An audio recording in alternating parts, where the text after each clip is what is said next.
Sinar mataharinya sama satu, tapi menyinari tanah dengan air, sifatnya jadi berbeda. Terjadi perbedaan suhu. Perbedaan suhu menimbulkan perbedaan tekanan. Terus ngomong kita, Allah sedang bicara kepada kita. Jadi dari semilir angin saja kita bisa lihat bagaimana af'alnya Allah luar biasa. Kalau tidak ada matahari, tidak ada yang namanya angin. Karena untuk adanya angin harus ada udara yang bergerak. Udara yang bergerak karena ada matahari. Pengetahuan bukan? Kita menemukan kebenaran di situ karena kita punya pengetahuan. Kalau enggak, ya sudah. Aneh aja. Nunggu malam Lailatul Qadar, nunggu angin berdiam katanya. Kumaha? Angin sendiri udara yang bergerak. Angin di mana yang diam?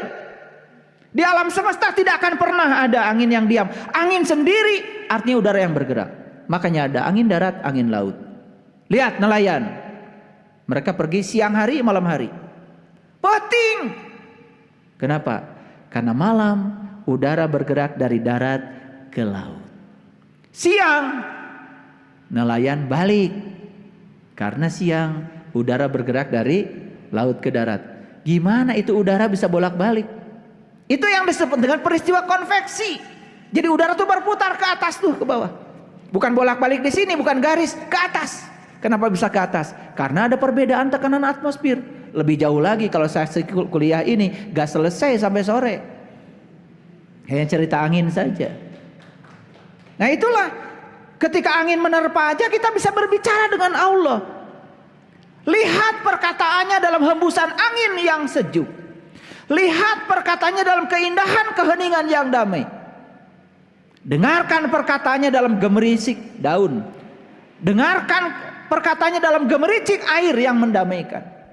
Air di rumah saya gemericik terus. Saya senang dengar itu karena saya mendengar perkataan dia. Kenapa kok air bisa berbunyi? Coba, pernah berpikir? Tuh, kalian nggak pernah mikir. Nah, air itu bisa disada. Kenapa bisa berbunyi? Ketika air mengalir, sebetulnya air itu punya lapisan-lapisan. Satu lapisan dengan lapisan lain bergesekan. Karena akibat bergesekan satu lapisan dengan lapisan yang lain, timbullah bunyi itu. Itu yang disebut dengan viskositas. Belajar sains enggak, belajar agama enggak. Besok-besok sudah jadi penceramah merasa paling benar sendiri. Mulai ya menawar-nawarkan surga, menakut-nakuti neraka kemana-mana. Lucu, dia sendiri belum pernah masuk ke surga nawarin ke orang.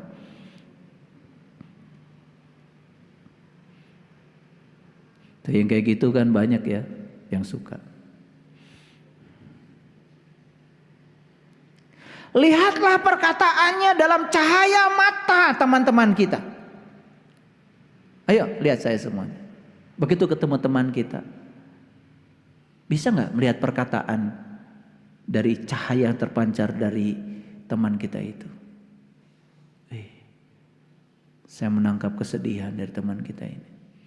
Jangan-jangan nggak punya ongkos, nggak usah ditanya. Buka duit tuh, rek mere nanya heula, rek mere mah merewe. Begitu ketemu berkaca-kaca, cahaya itu datang dari matanya. Ada bahasa itu. Bahasa sih, itu bahasa Allah. Cek Allah teh tulungan sih ya karunya. Bisa nggak menangkap bahasa Tuhan dari pandangan orang-orang yang bertemu dengan kita? Itulah. Semuanya menjadi tidak tertangkap. Sibuk mencari Tuhan yang gaib, yang nyata kita abaikan. Padahal Allah udah bilang, Inna rabbaka ahata binas. Sesungguhnya Tuhanmu meliputi segala manusia. Tuhan ada di sini, di sini, di sini, di sini. Dia berbicara.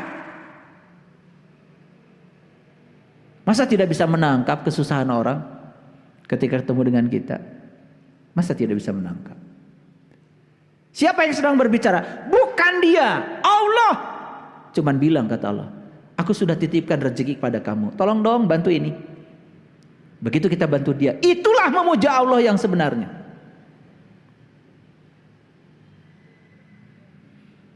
Aneh. Di masjid Allah dipuja, dipuji. Tetapi dengan tetangga nggak akur. Di masjid Allah dipuja, dipuji. Sebangsa setanah air saja selalu saja menebarkan perpecahan. Manusia macam apa yang semacam ini? Tidak punya cinta kasih dalam dirinya. Kalau orang sudah kenal kepada Allah, welas asihnya muncul.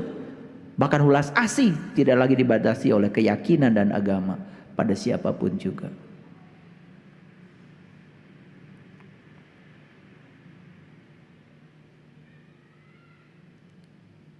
Coba lihat anak-anak kita. Ajak ngobrol sekali-kali. Tatap matanya. Allah akan berbicara lewat matanya anak kita.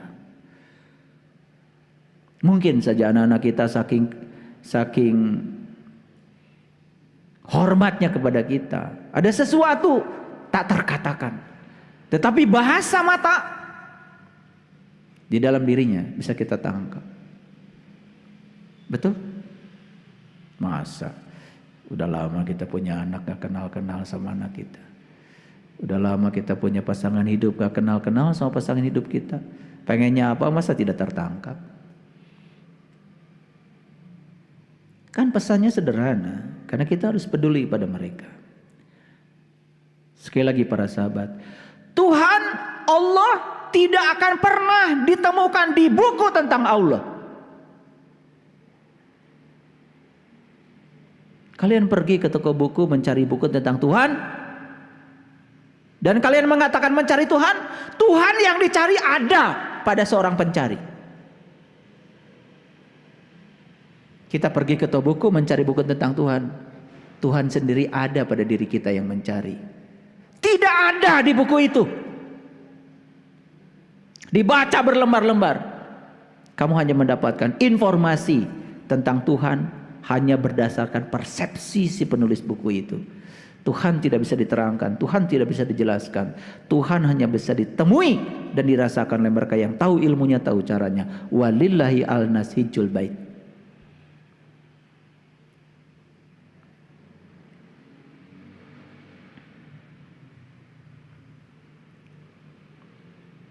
Sekali lagi, jawab pertanyaan saya.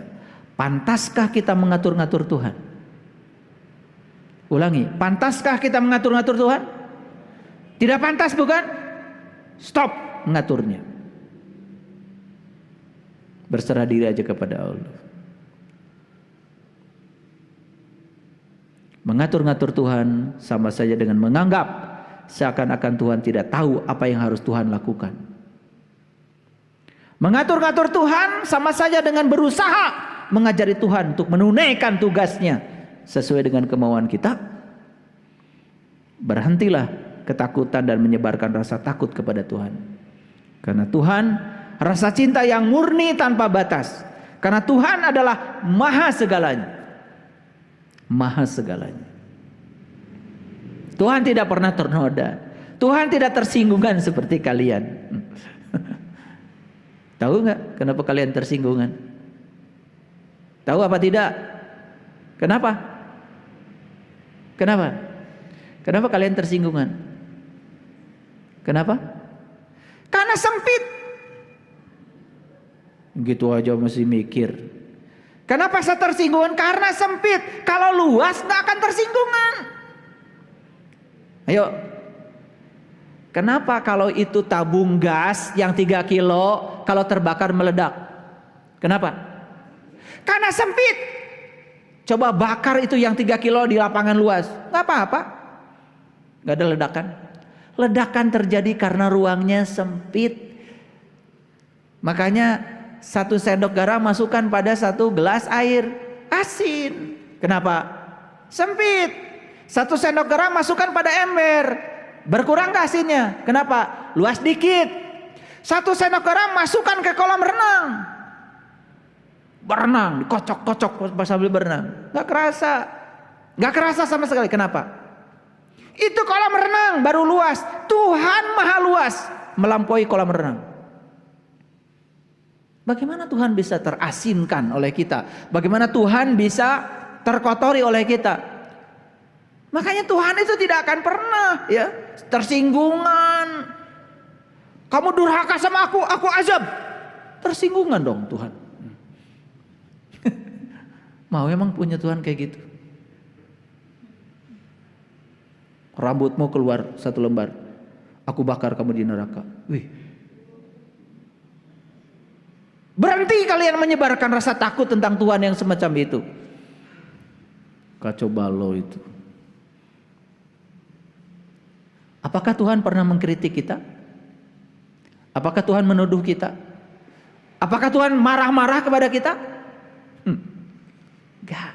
Mengkritik pun Tuhan tidak. Biarkan aja. Silahkan, bebas. Semua ada pada kamu. Cuma Tuhan, aku ajarkan kamu untuk bertanggung jawab pada semua pilihan. Gak pernah dikritik kita. Karena yang mengkritik itu kan biasanya yang merasa dirinya paling benar. Dan hebatnya Tuhan yang maha benar tidak pernah mengatakan dirinya paling benar. Itu Tuhan begitu. Cuma Tuhan bilang, berhentilah melakukan kesalahan dan menganiaya makhluk lain. Dan setelah menganiaya makhluk lain, kau minta ampun kepadaku. Besok menganiaya lagi, datang lagi minta ampun. Berhenti kayak gitu kata Tuhan.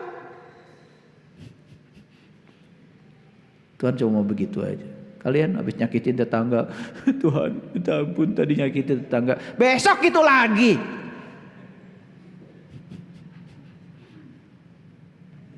Tuhan hanya pengen begitu aja kok. Berhenti kamu melakukan kesalahan, menganiaya makhluk lain, nyakitin orang lain, berhenti. Peduli ada pada orang lain. Kalau kamu membahagiakan makhluk lain, kamu membahagiakan aku. Kan sering saya ulang-ulang hadis kutsinya kan. Nabi Musa kan ditegur sama Tuhan. Kenapa Musa ketika aku sakit tidak menjenguk aku? Kata Musa, bagaimana kau bisa sakit Tuhan? Tetanggamu yang sakit. Kalau tetanggamu yang sakit dijenguk sama kamu, kamu menjenguk tetangga yang sakit, kamu menjenguk aku. Itulah cara memuja Tuhan yang keren. Saya mau nanya, kita ini selama ini memuja Tuhan di kehidupan atau di masjid? Di kehidupan apa di masjid? Kebanyakan di masjid. Di kehidupan kita merendahkan Tuhan. Dengan cara merendahkan orang-orang lain yang dianggap lebih rendah dari kita. Suka menghina orang lain? Menghina siapa itu? Menghina Tuhan. Suka mengabaikan pertolongan pada orang lain? Jujur, suka kan? Mengabaikan pertolongan kepada Tuhan. Jadi memuja Tuhan yang sebenarnya adalah berbuat baik kepada sesama. Itu yang keren. Ini udah aplikasi nih belajar tauhid. Ya. Makanya saya hanya ngelihat perilaku kalian ketika menghargai orang lain. Jadi saya akan lihat seberapa tinggi sih tauhid kalian itu. Seberapa hebat kalian memperlakukan orang lain. Itu saja yang saya lihat. Kalau tidak ada kepedulian mau cerita, wah saya masuk ke alam cahaya gini gitu. Udah gak saya dengar.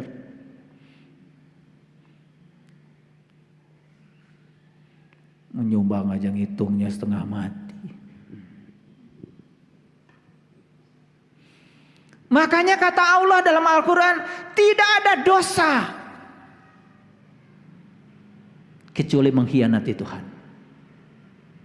Maka diabadikan dalam Quran surat An-Nisa ayat 48. An-Nisa 116. Innallaha la yaghfiru ayyushraka bih wa yaghfiru ma duna dzalika liman yasha. Segala dosa sudah aku ampunkan kecuali satu.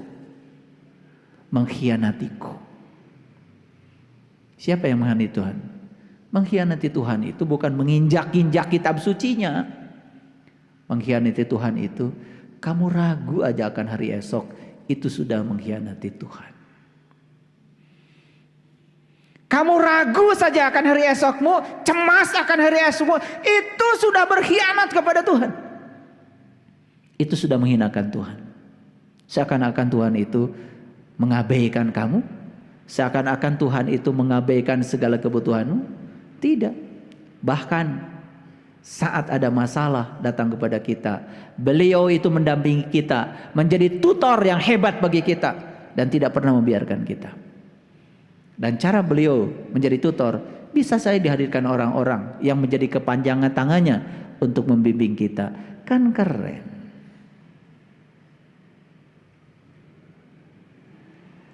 Apakah mungkin Tuhan menciptakan tempat untuk membakar semua ciptaannya yang sangat dicintainya? Jawab. Mungkinkah Tuhan menciptakan tempat untuk membakar semua ciptaannya yang sangat dicintainya? Mungkin? Tuhan macam apa yang kayak gitu? Bagaimana Tuhan yang Maha Pengasih dan Maha Penyayang menciptakan tempat untuk membakar seluruh ciptaannya yang dicintainya? Kita ada di sini itu atas nama cintanya Tuhan. Karena cintanya kita ada di sini. Bagaimana Tuhan kemudian membakar kita di tempat itu? Paham? Oleh karena itu maka saya sering ulang-ulang, neraka itu ciptaan kita sendiri, surga juga ciptaan kita sendiri. Jadi apa yang harus kita lakukan saat ini? Perhatikan saya. Satu, Tuhan hanya ingin perhatikan hidupmu. Perhatikan hidupmu. Hidup yang sehat, hatimu selalu gembira, istirahat yang cukup, gak disuruh macam-macam sama Tuhan.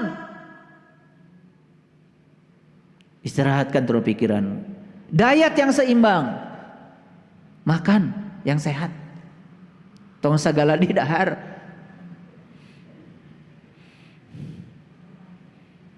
Udara yang bersih, hirup udara yang bersih, jaga bumi ini, banyak bertanam. P, kendalikan keinginanmu, karena keinginanmu lah sumber penderitaanmu. S, sinar matahari yang cukup, hudang atau hudang. Iya mah bulan puasa, hudang jam 10. Duh kumaha. Jam 12 kakak hudang geus kitu ngabuburit, killing time. Ngabuburit itu tidak bagus. Berarti ngabuburit itu tak ikhlas. Hayang buru-buru burit itu killing time. Ieu asa pang bener na wae. Urang ngaos yuk. Hitung-hitung ngabuburit. Supaya poho cenah puasana eta teh teu ikhlas. Killing time. Dipapalarkeun ku ngaji. Asa bener. Makanya banyak tuh ajakan di YouTube ya. Ngabuburit. Ngarilu deh. Itu membunuh waktu. Tidak usah bunuh waktu. Waktu itu berharga. Lakukan yang berguna dengan waktumu. Aduh, kumaha ieu teh nya? Ti tahun ka tahun teh atau peningkatan nu ningkat dengan macet tungkul.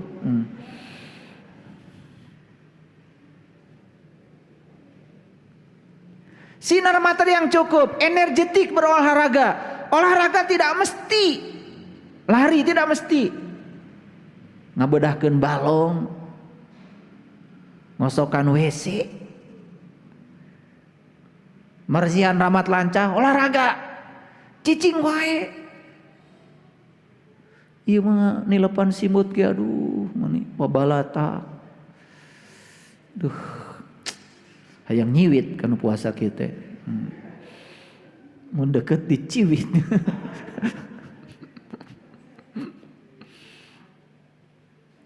Energetik berolahraga. Hubungan sosial yang bagus, sing loba, batur. Gaul atuh tong cicing wae. Networking ayeuna mah. Bikin jaringan, big data itu. Ya. Keramean big data teh. Bikin jaringan. Big data teh bikin jaringan. Biar kita banyak. Ada sahabat dokter, ada sahabat pengacara, ada sahabat TNI, ada sahabat Polri. Sok jeung saha ge tong dipilih. Babaturan mah perbanyak silaturahim. Satu sahabat bertambah hari ini, satu piring nasi sudah bertambah. Yakin? Kehilangan satu sahabat, leungit dah satu piring nasi. Air putih yang cukup. Tidak ada yang lebih sehat tinu cai. Kalau dia menawarkan, wah ini, ramuan ini ramuan pohong, nu sehat mah cai bodas. Sebetulnya Bapak Ibu, kalau kita banyak minum sehat. Teu kudu nginum nanaon, suplemen ini teu kudu. 75% tubuh kita terisi nggak oleh air? Gitu aja tanya. Karena alam semesta ini 75% air. Lamun kaisi awak orang 75% sehat. Percaya deh sama saya. Moal geringan. Nih nanti saya lihat ya. 30 hari setelah kalian melaksanakan saum saya lihat. Cekas enggak? Kuasa tambah rumek we. Beteng tambah gede. Kumaha? Ada yang salah tuh.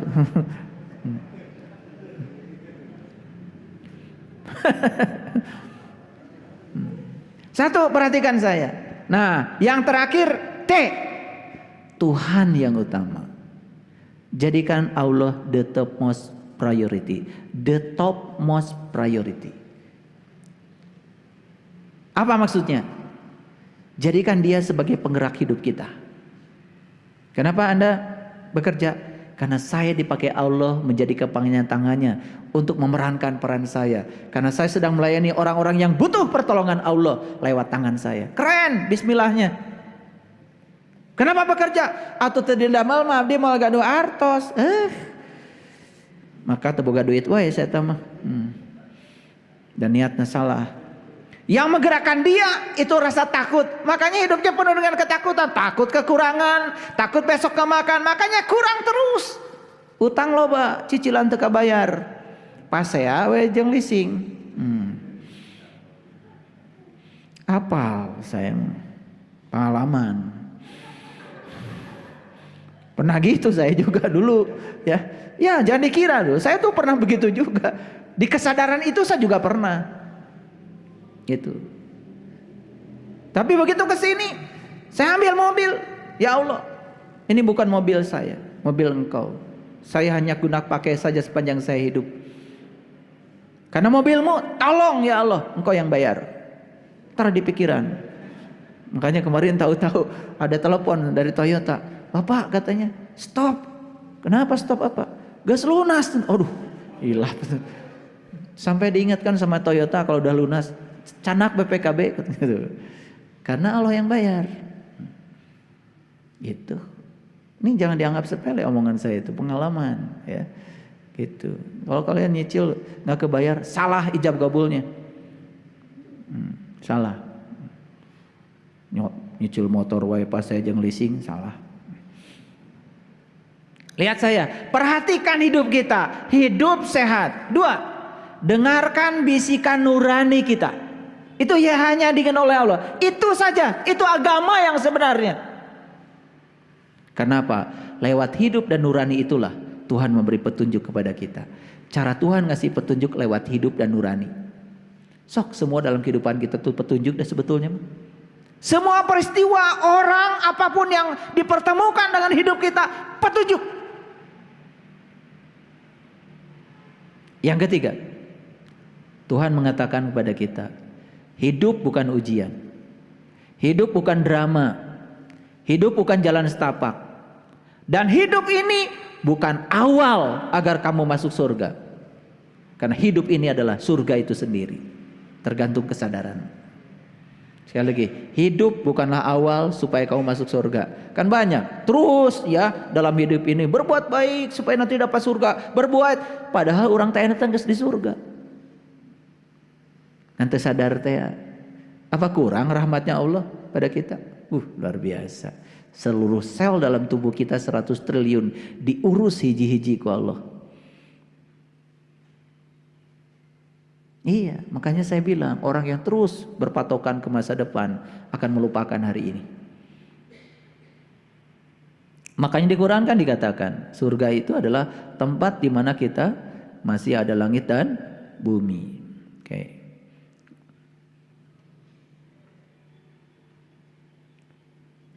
Apa pelajaran dari Allah untuk kita? Perhatikan. Hiduplah seakan-akan tidak ada kehidupan setelah kematian. Agar kita lebih menghargai dan berhati-hati terhadap hidup yang kita jalani sekarang.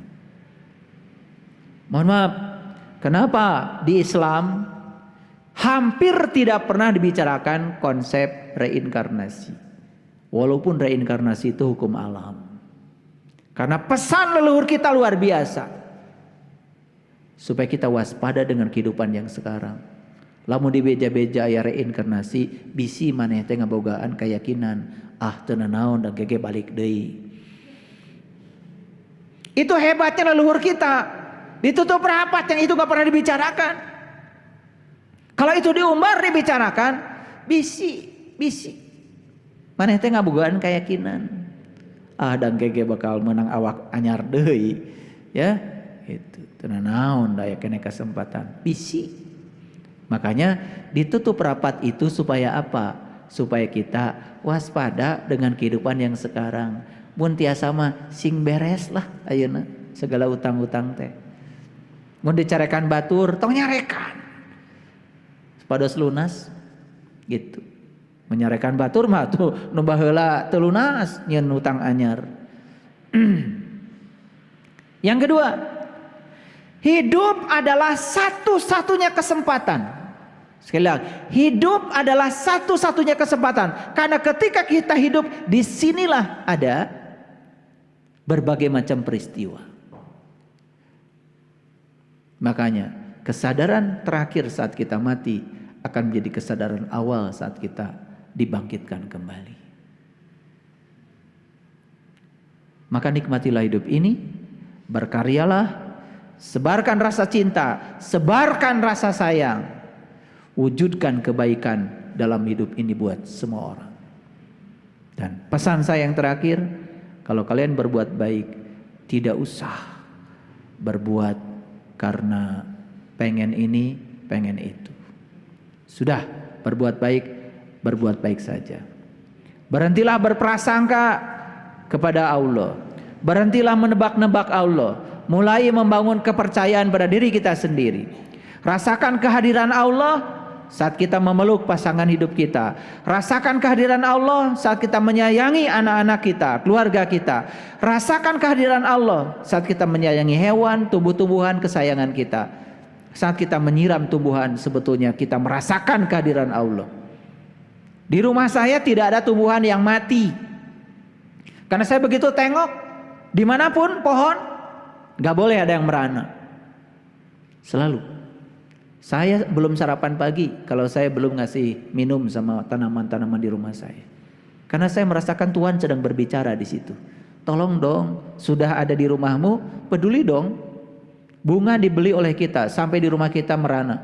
Bukan salah bunga, gak ada kasih sayang. Kita tidak bisa membaca cinta kasih Tuhan yang diberikan kepada kita. Para sahabat, itulah cara memuja Tuhan yang sebenarnya. Cara memuja Allah yang sebenarnya adalah dengan peduli kepada sesama, termasuk peduli kepada tanaman, makhluk hidup, apalagi sesama manusia. Tuhan tidak gila hormat.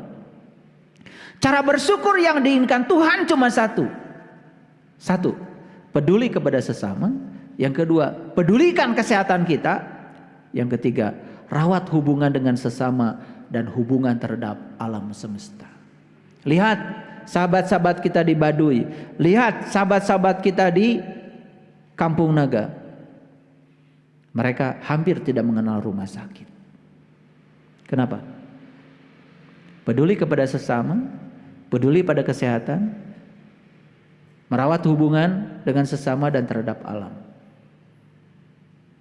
Lihat mereka Gak pakai sepatu kayak kita.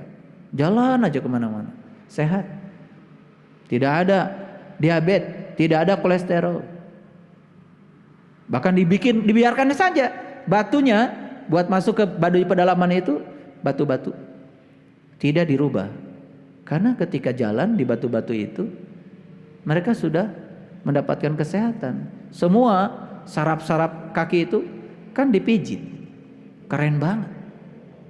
Jadi sebetulnya ketika kita bersahabat dengan semesta, semesta pun akan bersahabat dengan kita. Itulah cara memuja Tuhan yang diinginkan.